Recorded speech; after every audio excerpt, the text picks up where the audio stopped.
Brasil. Eu sou Hudson Mendonça, editor executivo da MIT Technology Review e sócio fundador da Huzon Innovation. No episódio de hoje, vamos falar sobre os novos pontos de convergência que vêm surgindo entre os movimentos da economia circular e da transição energética. Para isso, temos aqui com a gente um convidado super especial, Marcos Vinícius, professor da COP, UFRJ e sócio fundador de duas startups, a KD e a Nextone. Marcos, tudo bem? Bem-vindo ao nosso podcast. Tudo bem, Hudson. Prazer estar aqui com vocês para conversar um pouquinho sobre essa associação aí desses segmentos tão interessantes e que, na verdade, nos apresentam um momento bastante rico para a gente fazer essa associação. Maravilha! Então, obrigado, Marcos, mais uma vez pela presença. É uma honra estar aqui com você nesse podcast, nesse episódio de podcast. E para me ajudar a conduzir essa conversa, conto mais uma vez aqui com a presença do Tomás Gomes, jornalista especializado em negócio e inovação. E aí, Tomás, tudo certo? Tudo certo, Hudson. E você, Marcos? Tudo bom? É muito bom ter você aqui com a gente. Bem-vindo. Pessoal que está aqui ouvindo a gente também. Muito bom estar com vocês mais uma vez. Vamos nessa. Vamos lá. Marcos, para começar essa conversa, precisamos dar um contexto geral sobre o vínculo que existe entre economia circular e transição energética. Quais são os pontos de convergência e quais são as oportunidades que podem surgir dessa relação, na sua opinião?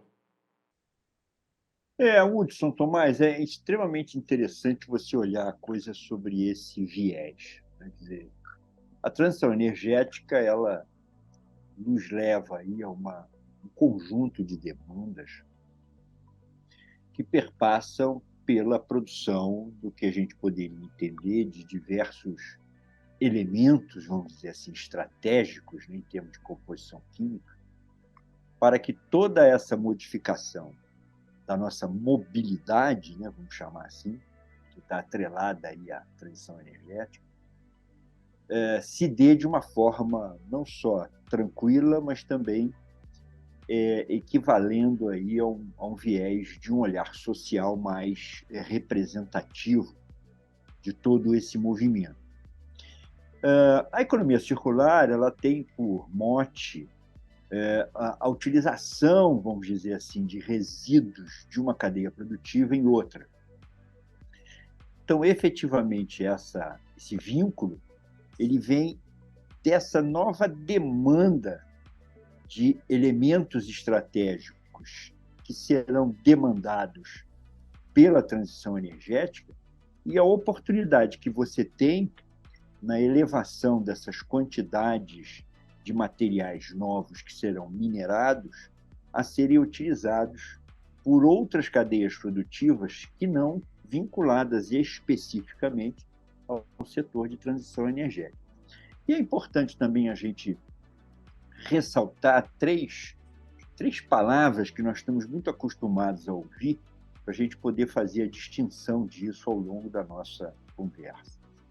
Primeiro, a gente fala muito em reciclagem, né? Ou seja, a reciclagem é uma coisa que até a gente fala muito, reciclagem, latinhas de alumínio, etc. Ou seja, quando eu falo de reciclagem, eu estou falando da reciclagem de um material efetivamente voltada para a produção de um mesmo material como aquele que eu estou trabalhando.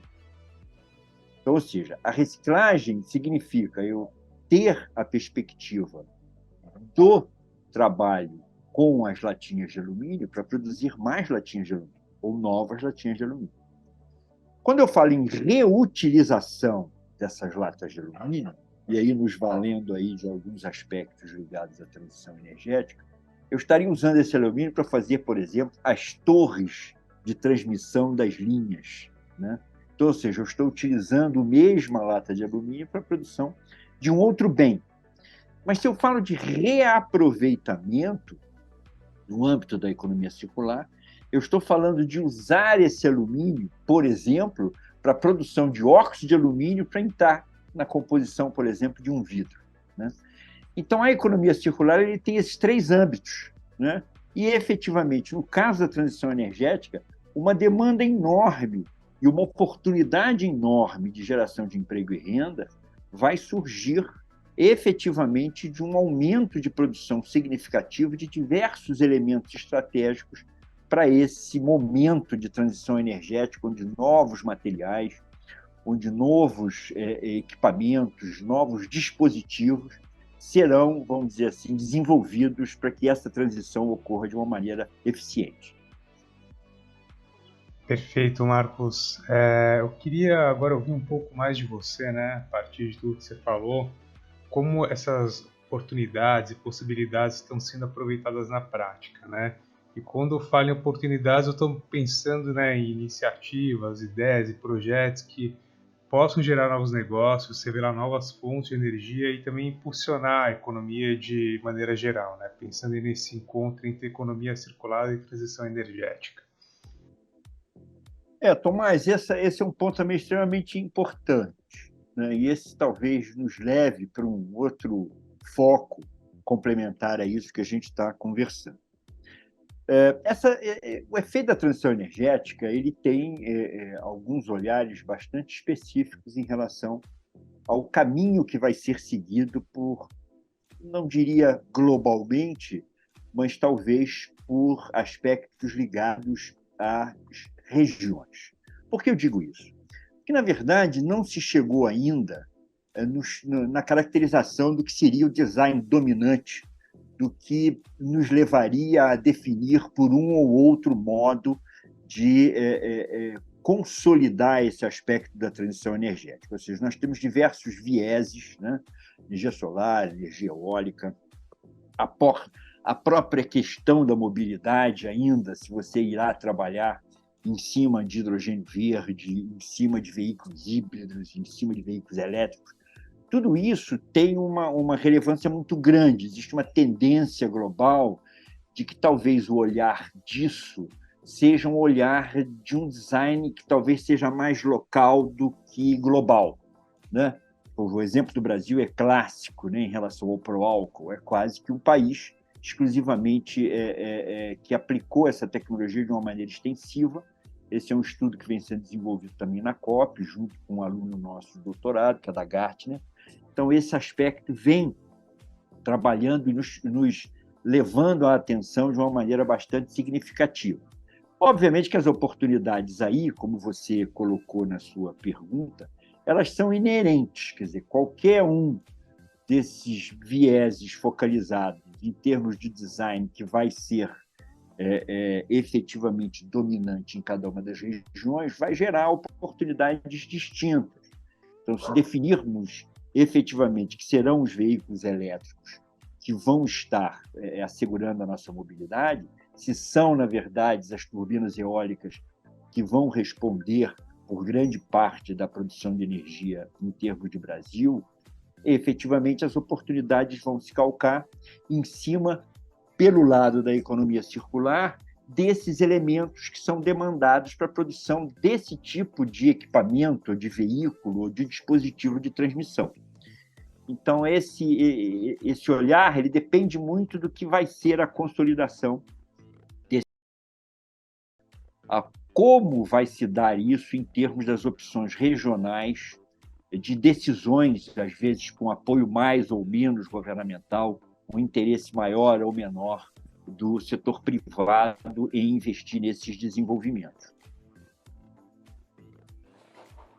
Fantástico, professor. E tem uma pergunta, né, que a gente estava refletindo aqui sobre quais indústrias, né? Você mencionou a questão de mobilidade, a questão de transporte, como é que essa ligação acontece. Existe algum outro setor, indústria específica que você gostaria de destacar, né, em que acontece essa relação entre economia circular e transição energética? E quais áreas e tecnologias nós devemos ficar de olho? Nesse aspecto, eu diria para você essa ligação mais intensa desse segmento de transição energética, ele vai, para mim, focalizar dois grandes destinos, vamos dizer assim, para que essa associação pudesse se dar de uma maneira mais intensa.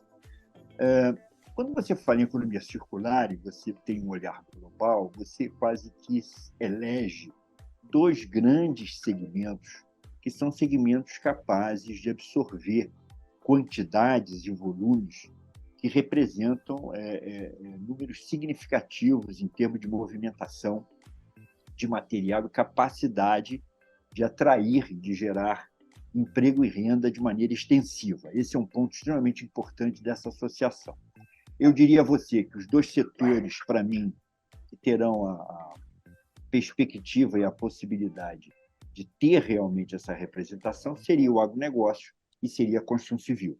Primeiro que são dois setores maciçamente demandantes de soluções ligadas a uma industrialização mais intensiva, né? E, por outro lado, efetivamente, dois segmentos que hoje reúnem uma massa, né, de trabalhadores, de colaboradores, que seriam extremamente beneficiados por essa associação, né? Então, eu veria esses dois segmentos como os dois segmentos com grande impacto para responder às demandas sociais de geração de emprego e renda, ao mesmo tempo que você também teria os derivados benefícios da transição energética utilizados de maneira mais extensiva. Não podemos deixar de falar do setor automobilístico, mas eu vejo ainda os dois segmentos anteriores, ou seja, o agro e a construção civil, como sendo os grandes desembocos, vamos dizer assim, da associação entre a transição energética e a economia circular. Muito bom, professor. Até agora, a gente abordou bastante nessas possibilidades de como a gente pode aproveitar resíduos para geração de energia, né? Mas a gente também queria falar um pouco aqui sobre o caminho inverso, né? Sobre essa possibilidade, o potencial de aproveitar os resíduos de geração de energia aí, entre suas diversas modalidades e formato para outras aplicações. Isso é possível hoje, né? O que vem sendo feito nesse sentido? Quais exemplos a gente pode destacar? E o que pode ser feito que não está sendo feito ainda? Mas eu separaria essa sua pergunta em duas abordagens, né? A primeira é, efetivamente, todo recurso hoje que é não renovável em relação à geração energética, ele possui uma elevadíssima potencialidade de ser aproveitado nos dois segmentos que eu mencionei. Então, ou seja, se você imaginar, por exemplo, a geração termoelétrica, né, com uma quantidade de geração de cinzas de carvão, com a possibilidade de ser utilizada no setor da construção civil, essa é uma realidade. Outra realidade, a possibilidade de você usar as cinzas das queimas que estão sendo feitas hoje com bagaço de cana para a produção de energia, também teria um potencial de utilização em termos do agronegócio extremamente efetivo. Então, toda a parte ligada, por exemplo, à produção de óleo e gás, onde você teria uma série de resíduos dentro do segmento, né? Catalisadores de refino de petróleo, cascalhos de perfuração de poços, a parte das peneiras moleculares usadas para desidratação de gás natural, ou seja, tem uma série de insumos que hoje são absolutamente descartados, literalmente descartados, e que poderiam ser utilizados no olhar desses dois segmentos, né, que a gente mencionou. Esse é um viés. O outro viés de resposta que você perguntou, ele está ligado ao intenso aumento do processamento mineral que será demandado para suprir as demandas de alguns elementos estratégicos ligados à transição energética. Então, hoje, se eu penso em cobre, para ter 1 tonelada de cobre, eu faço um movimento de 100 toneladas de material e eu movimento 510 mil toneladas para gerar, vamos dizer assim, a tonelada de commodity especificamente que eu vou utilizar. Se você olhar em níquel, vai ser exatamente a mesma coisa. Eu tenho 120 vezes uma movimentação de minério e efetivamente uma movimentação de 250 vezes mais material sólido para acessar aquele minério. Então, o que nós estamos falando é do surgimento de uma quantidade de material movimentado que você já colocou energia para efetivamente fazer essa atividade de mineração, para gerar níquel, para gerar alumínio, para gerar cobre, cobalto, neodímio, ou seja, todos esses elementos que hoje são estratégicos ao lado de prata, efetivamente, platina, para esse aspecto ligado à transição energética, os volumes que vão ser gerados são imensamente maiores do que a gente tem hoje. Pra você ter uma ideia, o país hoje tem, na movimentação de materiais, na linha mineral, quase 800 barragens com rejeitos depositados. Então, se você olha para a transição energética, esses volumes vão aumentar exponencialmente. Se hoje nós já temos a possibilidade de geração de arranjos produtivos locais nessas regiões próximas à mineração, com a transição energética e a demanda por novos elementos e quantidades cada vez maiores, essas oportunidades vão se consolidar de uma forma absolutamente explícita como o grande caminho para que esses dois segmentos possam responder pelas demandas sociais que vão se apresentar. Excelente, falamos de muitos números, falamos das barragens. Professor, eu queria te pedir para explicar um pouquinho melhor, né? A gente conhece um pouco da KD e da Nextone, que são duas das startups. Você tem o papel atípico, né, de ser um acadêmico empreendedor, é uma coisa que a gente precisa cada vez mais aqui no Brasil. E elas, né, de alguma maneira, estão ligadas a essa questão da transição energética, né? Eu acho que, se eu não me engano, a KD, ela produz materiais baseado na sobra de resíduos de xisto, da exploração de óleo em xisto, e a mesma coisa lá das barragens, como você mesmo mencionou. Você poderia explicar para a gente um pouco mais como é que funcionam esses dois processos, né, dessas duas iniciativas? E aí, já emendando com a pergunta e encaminhando para o final da nossa conversa, quais são suas previsões do papel da economia circular, e aí, independente desses casos específicos que a gente falou, para a transição energética como um todo nos próximos anos, né? Qual é o impacto e quais são os principais desafios que nós temos pela frente? Estou fazendo uma pergunta longa, dividida em várias partes, mas queria saber a sua opinião aí desse caso específico e dos impactos aí dos próximos passos. Bom, olhando para as startups primeiro, né? Então, na verdade, são duas startups, né? Uma é filha da outra, né? E, na verdade, o primeiro processo desenvolvido foi o que a gente denominou de um novo material cerâmico para fechamento vertical na construção civil. Então, a Petrobras operava uma planta no sul do Paraná, com uma movimentação de aproximadamente umas 5.000 toneladas por dia de minério, né? E nós tínhamos a geração aí de 80% desse material era um resíduo, que, no fundo, a gente encontrou uma solução para ele. Então, esse material Vicaflex é um material cerâmico extremamente leve, isolante térmico, acústico, e que, na verdade, dá uma rentabilidade em termos da utilização do xisto para a produção de óleo, no momento em que ele se propõe a utilizar 100% desse resíduo para a produção de um material para a construção civil, na chamada industrialização da construção modular. Então, esse foi o nosso primeiro projeto. Tem uma ligação forte com o setor, vamos dizer assim, de geração de energia. Na época, o Brasil tinha uma demanda pela operação da unidade em São Mateus do Sul.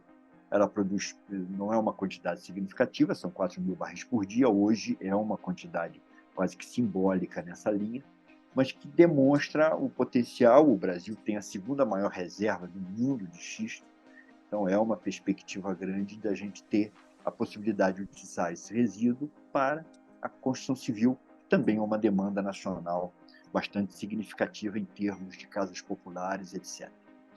O outro viés é a Nextone, que é uma startup que foi gerada já com o foco no aproveitamento integral de resíduos de mineração.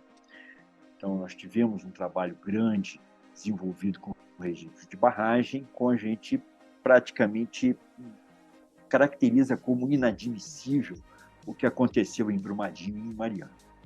Ou seja, hoje esses materiais eles representam uma possibilidade de utilização integral desses resíduos, ou seja, não tem mais sentido pelas tecnologias disponíveis, não só em relação às tecnologias que nós desenvolvemos, mas globalmente falando, não tem sentido se pensar numa mineração diferente de resíduo zero. Então, efetivamente, as mineradoras têm essa particularidade, essa perspectiva de desenvolver.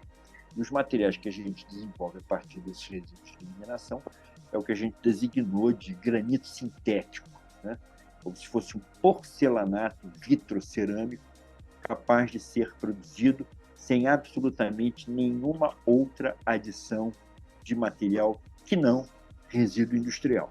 Esses dois exemplos, dentro da sua pergunta, né, ou seja, que representa aí o destaque do chamado impacto, ele é muito grande, né? Uma vez que você poderia ter como um fator bastante relevante em qualquer indústria de processamento de sólidos que todo o material que você destina em termos da aplicação de investimentos para a implementação dessas indústrias, praticamente 20% desse investimento está ligado à atividade de mineração das matérias-primas.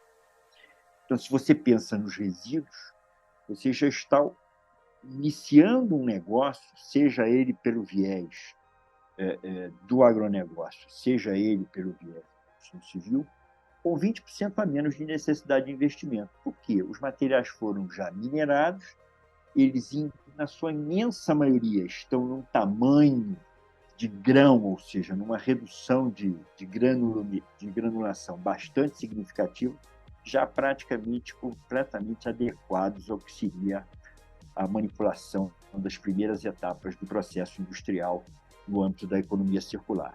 O impacto, para mim, ele é enorme. Ou seja, nós teríamos um mote completamente equivalente e agregando valor a uma massa de profissionais, a uma massa de pessoas, sem as mover dos locais onde estão essas atividades de mineração, de tal forma que você tem, vamos dizer assim, um problema revestido de uma miríade de soluções que, no local onde você tem essa problemática de geração de resíduos, seja pelo viés da transição energética, seja pelo viés do setor mineral e da construção civil ou do agronegócio, a possibilidade de, nessas mesmas localidades, ter a possibilidade de fixação desses elementos, desses colaboradores e dessas populações que, muitas vezes, ao final da etapa de mineração, vão se ver, vamos dizer assim, impelidas a um deslocamento da sua moradia, da sua residência, etc.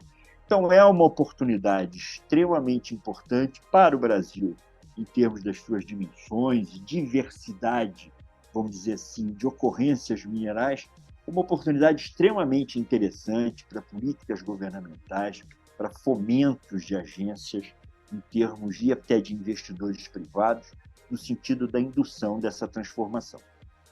Bom, professor, a conversa está ótima, excelente, mas o nosso tempo está chegando ao fim, então vamos direto às dicas de hoje do Energy Beats. Momento Energy Beats.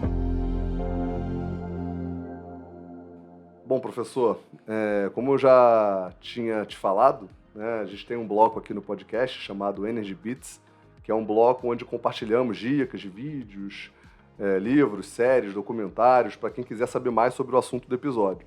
Como você é o nosso convidado especial, vou deixar você fazer as honras da casa e abrir o Energy Beats com sua sugestão. Hudson, é um prazer ter estado aqui com vocês. Realmente a conversa é bacana, podemos alongar aí, tem uma série de peculiaridades interessantes aí.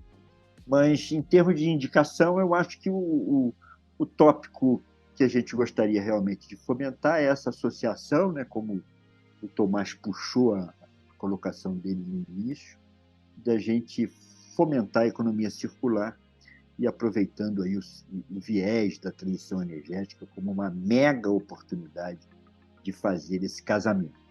Eu acredito que tem um livro, já inclusive traduzido aqui para o português, né, que é o livro da Catherine Whitman, sobre economia circular. É um livro de 2019, ele é relativamente recente, e tem os fundamentos, né, de toda essa problemática, né, esse olhar diverso sobre os diferentes setores e como você poderia realmente se valer de oportunidades extremamente interessantes de utilizar, né, o resíduo de setores como, na verdade, a matéria-prima para outros segmentos e, assim, você fomentar de uma maneira forte a economia circular. Essa seria a minha dica, né? O livro Economia Circular, da Catherine Whitman, que é de 2019. Perfeito. E você, Tomás? Quais são os seus bits de hoje?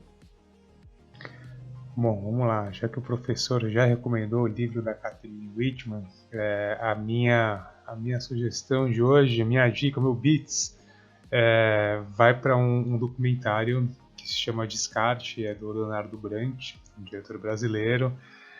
E eu acho que muito do que a gente falou aqui hoje, né, tem a ver com a gente pensar em formas inovadoras e criativas diferentes de reutilizar o que a gente, né, hoje considera como lixo, né, que na verdade pode ser um recurso, e nesse caso é um recurso que está sendo usado para arte, né. Então ele conta aí, o filme ele apresenta o trabalho de vários artistas, designers e artesãos que eles usam a tecnologia disponível no mundo de hoje para criar obras e trabalhos que inspiram e motivam as pessoas e dão novas ideias a partir de resíduos, né? Então fica aí, Descarte, do Leonardo Brandt, está disponível em várias plataformas de streaming, eu acho que está disponível no YouTube até, inclusive. Muito bom, Tomás. E para fechar, vou deixar aqui meu bit de hoje. Na verdade, é um portal, quebrando um pouco o protocolo, né? Acho que a gente falou de startups, falou do impacto que as startups vão ter na questão da economia circular. É um portal chamado Circular Startup Index, da Ellen MacArthur Foundation. É um portal que tem dezenas, milhares de inovadores, empreendedores, né, ao redor do mundo, de vários países, que estão, de fato, colocando a economia circular na prática nessa forma, né, na forma de startups. A gente vai deixar o link aqui abaixo na descrição, mas super recomendo para olhar casos práticos e concretos de startups que estão fazendo esse movimento sair do papel e, obviamente, várias delas ligadas à transição energética, nosso assunto principal aqui. Então, esses são meus bits de hoje. Bom, pessoal, esse foi mais um Energy Center, um episódio do nosso podcast da MIT Technology Review Brasil. Mais uma vez, muito obrigado por passarem esses minutos com a gente. Não deixem de seguir o perfil da MIT Technology Review Brasil na sua plataforma de podcast preferidas, assim como nossas redes sociais. Vai lá. E antes de me despedir, gostaria de agradecer de novo ao professor e empreendedor Marcos Vinícius pela presença na aula, verdadeira aula de hoje, né? Não foi um podcast, foi uma aula. Muito obrigado, foi sensacional.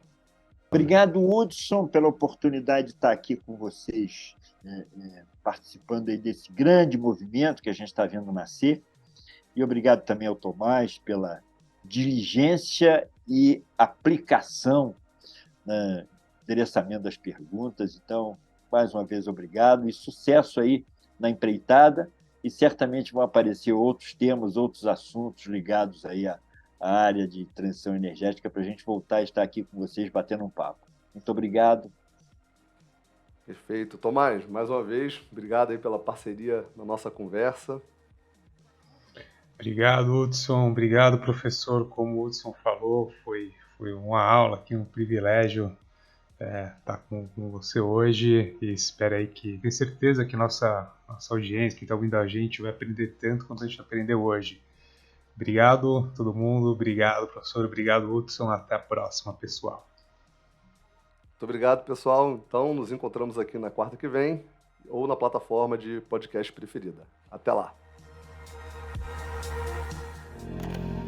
Podcast da MIT Technology Review Brasil, apresentado por Husum Innovation.